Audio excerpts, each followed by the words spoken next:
Morning সবাইকে। Good morning from Guwahati.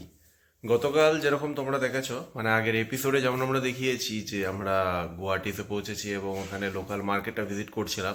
তো রাতে আমরা জাস্ট ডিনার কমপ্লিট করে রাতে এসে ঘুমিয়ে গেছিলাম, কারণ আজকে সকালে আমাদের কামাখ্যা মন্দিরে পুজো দিতে যাওয়ার কথা। তো ঘড়িতে এখন বাজে হচ্ছে 4:15 ভোরবেলা। তো এবার এখন বেরোবো, আমাদের স্নান সব কমপ্লিট হয়ে গেছে, পূজা স্নান করতে গেছে, ফ্রেশ হয়ে আসবে, এসে বেরোবো এবং আমরা যাবো কামাখ্যা মন্দিরের উদ্দেশ্যে পুজো দিতে। যেহেতু আজকে ছুটির দিন, তো সুতরাং আজকে ভিড়টা প্রচণ্ড পরিমাণে থাকবে এক্সপেক্ট করছি।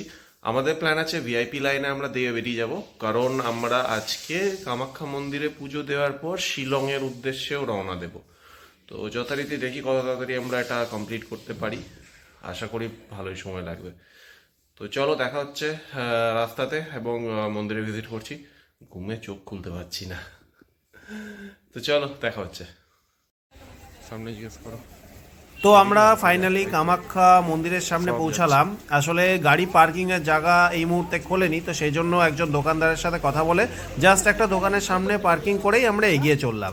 ডালিয়া আমাদের কেনা হয়ে গেছে। তো মোটামুটি ভিড় ভালোই আছে।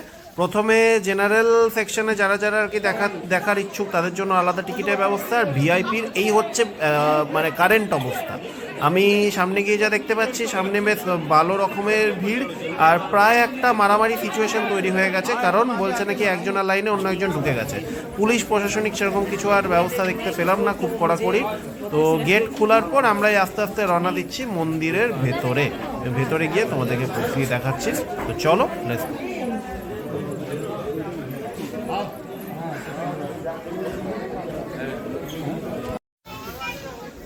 তো আমার সামনে যে লাইনটা তোমরা দেখতে পাচ্ছ, এটা হচ্ছে ভিআইপি লাইন।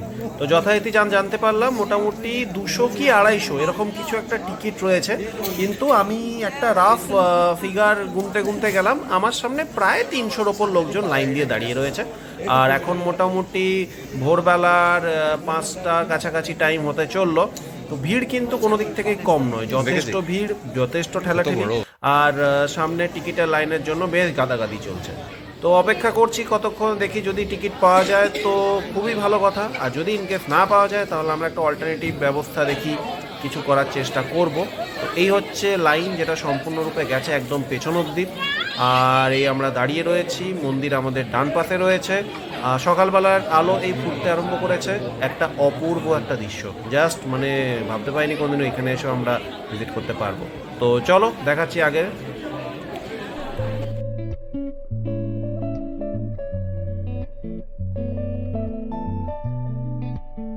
আমাদের পুজো দেওয়া কমপ্লিট হয়ে গেল। তো বেসিক্যালি প্রচণ্ড ভিড় ছিল, টিকিট পাইনি। তো একজন পান্ডাকে ধরলাম, ধরে 2 নম্বর গেট দিয়ে ঢোকার ব্যবস্থা করে তারপর আমরা এখান থেকে রওনা দিলাম। তো মোটামুটি পূজা কমপ্লিট, সামগ্রী অনেক কিছু কেনা হয়েছিল। টোটাল ডালিটার দাম পড়েছে টাকা, অনেক কিছু ছিল। তো তোমরা চাইলে ওটাও নাও নিতে পারো, কম নিতে পারো।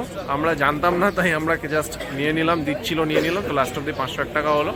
মন্দির চত্বরের সামনে ভিড়, ভেতরে ভিডিও রেকর্ডিং অ্যালাউ না থাকার জন্য আমি কমপ্লিটলি ওটাকে বন্ধ রেখেছিলাম।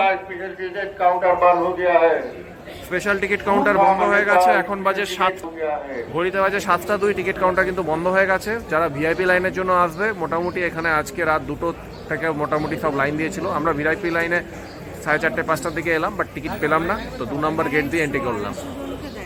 হ্যাঁ, টিকিট মোটামুটি 250-র কাছাকাছি টিকিট অ্যাভেলেবেল থাকে, এদের কাছে সব থাকে না।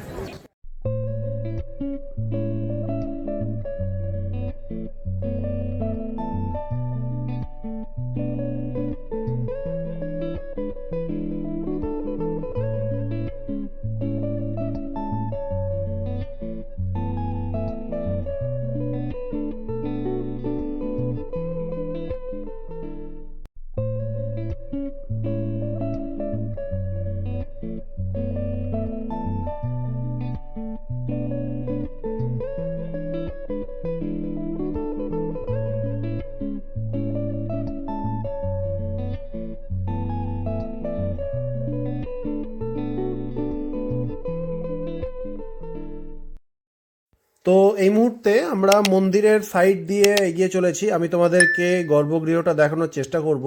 ভেতরে ভিডিও রেকর্ডিং অ্যালাউড নয়, তো সুতরাং বাইরের থেকে আমরা একটু চেষ্টা করছি। আর এখান থেকেই আমি তোমাদেরকে দেখাবো সৌভাগ্য কুণ্ডটা, আর সেই 2 নম্বর গেটটা, যে গেটটা দিয়ে তোমরা চাইলে কিন্তু অনায়াসে ঢুকে পুজো দিতে পারো।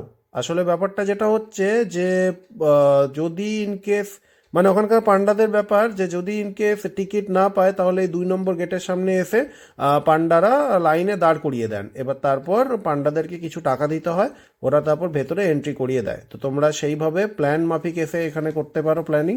আর এই হচ্ছে সামনে গর্ভগৃহ, এখান থেকে দেখা যায় প্রচণ্ড ভিড় রয়েছে। আর ডান দিকে এদিকে চুনরিটা, মায়ের চুনরিটা এখানে বাঁধা, বেঁধে যদি কিছু মানসিক করার থাকে সেটা এখানে করা যায়। আর এইখানে তার পাশেই ঠিক ফুল, যত পুজোর ফুল সেই পুজোর ফুলগুলি ওখানে মন্দিরে দেওয়ার ব্যবস্থাও রয়েছে। তো চলো এগিয়ে যাচ্ছি সামনের দিকে আর তোমাদেরকে দেখাচ্ছি বাকি জায়গাগুলো।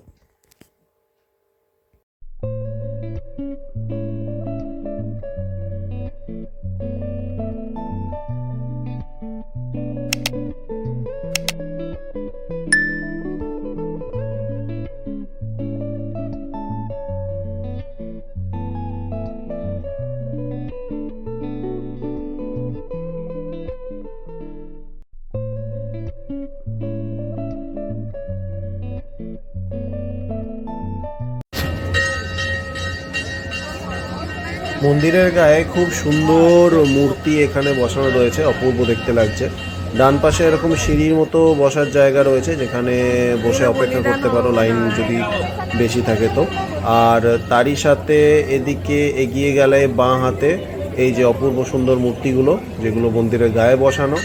আর তারই সঙ্গে একটু এগিয়ে গেলেই বাঁ হাতে কিন্তু সেই 2 নম্বর গেট, এই যে হচ্ছে 2 নম্বর গেটটা, যে গেটের সামনে ভেতর দিয়ে আমরা গিয়ে সামনেই গর্ভগৃহ ছিল সেখানে দর্শন করেছি এবং পুরো মন্দিরটাকে ভেতর থেকে আমরা এক্সপ্লোর করেছি। তো অবশ্যই কিন্তু এখানে এসে তোমরা লাইন দিয়ে ভেতরে গিয়ে কিন্তু ঠাকুর দর্শন করতে পারো।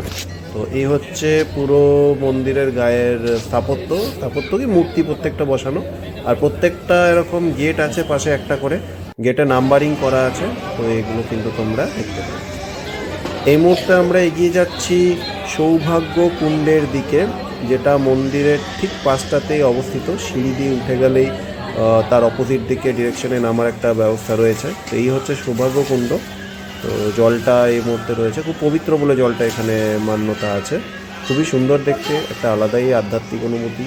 আর এখানে সব তন্ত্র সাধনাও হয়ে থাকে, আশেপাশে বসে সবাই তান্ত্রিকরা সাধনাও করেন।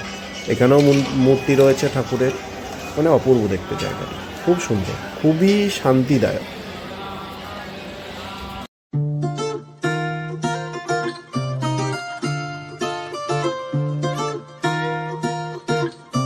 চলো এখান থেকে রওনা দিয়ে তোমার সাথে দেখা হচ্ছে রাস্তায়। Let's go.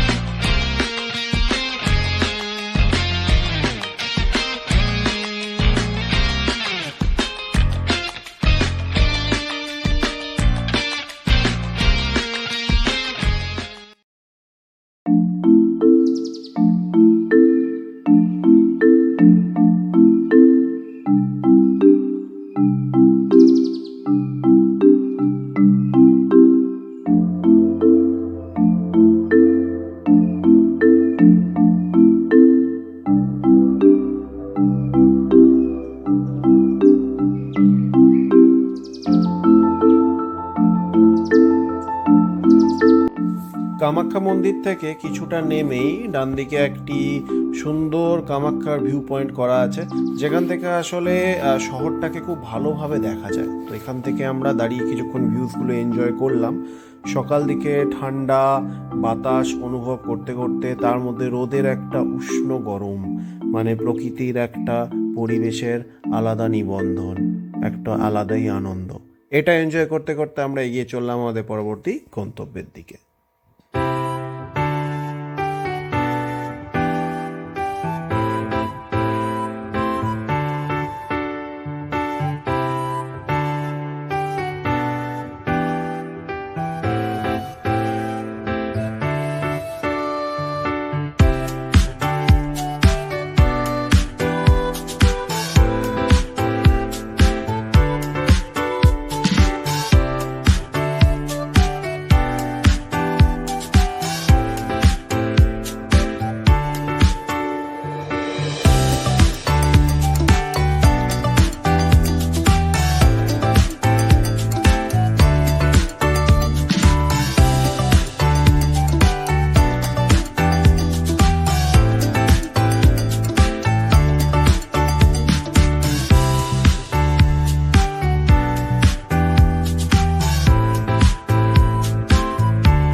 তো হোটেল থেকে আমরা ব্রেকফাস্ট কমপ্লিট করে সোজা রওনা দিলাম শিলংয়ের উদ্দেশ্যে। প্রথমত বলতে চাইবো যে আসামের রাস্তা কিন্তু খুবই সুন্দর, মানে পরিষ্কার পরিচ্ছন্ন। খুব রেয়ার এরকম জায়গা যেখানে আমরা রাস্তা খারাপ পেয়েছি। আর এখানে কিছু কিছু জায়গায় স্পিড লিমিটেশনসও রয়েছে, তো সেই বুঝে সাবধানে আমরা গাড়ি চালিয়ে সোজা এগিয়ে যেতে থাকলাম শিলংয়ের উদ্দেশ্যে। আমাদের প্রথম টার্গেট হচ্ছে যে যত তাড়াতাড়ি সম্ভব শিলং পৌঁছে ভিউ পয়েন্টসগুলোকে কভার করতে আরম্ভ করা, কারণ যেহেতু অলরেডি আমাদের কামাখ্যা থেকে বেড়াতে একটু বেলা হয়ে গেছে, তো সুতরাং টাইমের একটু শর্টেজ আমাদের চলছে। কিন্তু তবুও এই ভিউজগুলো আমরা এনজয় অবশ্যই করতে করতে এগোতে থাকলাম। তো চলো তোমরাও দেখো, ভিউজগুলো এনজয় করো আর এনজয় করো প্রকৃতিটাকে। Let's go.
অবশেষে আমরা পৌঁছলাম আমাদের প্রথম ভিউ পয়েন্টে, উমিয়ান লেক।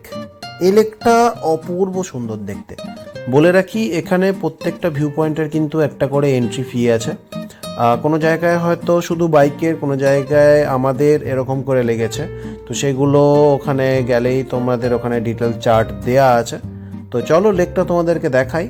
আসলে এই লেকটা এতটাই সুন্দর যে ওখানে দাঁড়িয়ে থেকে থেকে অনেকটাই টাইম আমরা কাটিয়ে দিলাম ভিউজ দেখতে দেখতে, বুঝতেই পারলাম না। আর আজকে 25শে ডিসেম্বর, তো সেই জন্যই এখানে লেকে কিন্তু প্রচুর পরিমাণে ভিড় হয়েছে। ইভেন আমরা কিছু জনকে দেখলাম এখানে পিকনিক করতেও এসেছে। মানে বেশ সুন্দর লাগছিল দেখতে, বেশ অপূর্ব দৃশ্যগুলো। তো তোমরাও দেখো, ভিউজটা এনজয় করো আর জানাও কেমন লাগলো।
তো উমিয়াম লেক দেখা হওয়ার পর আমরা সোজা রওনা দিলাম শিলংয়ের উদ্দেশ্যে।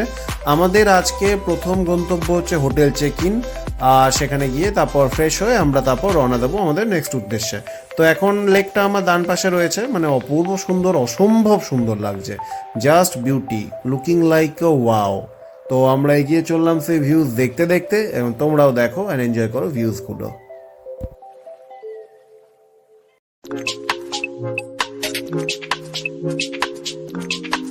তো বন্ধুরা, আজকের ভিডিও তাহলে এখানে আমরা কমপ্লিট করছি। পরবর্তী ভিডিওতে আমরা তুলে ধরবো ক্রিসমাস সেলিব্রেশন শিলংয়ে। তো অবশ্যই কিন্তু ভিডিওতে থেকো, দেখো এবং কমেন্টে জানিও কেমন লাগলো। তো থ্যাংক ইউ ভিডিওটা দেখার জন্য, আর আজকের জন্য সবাইকে টাটা।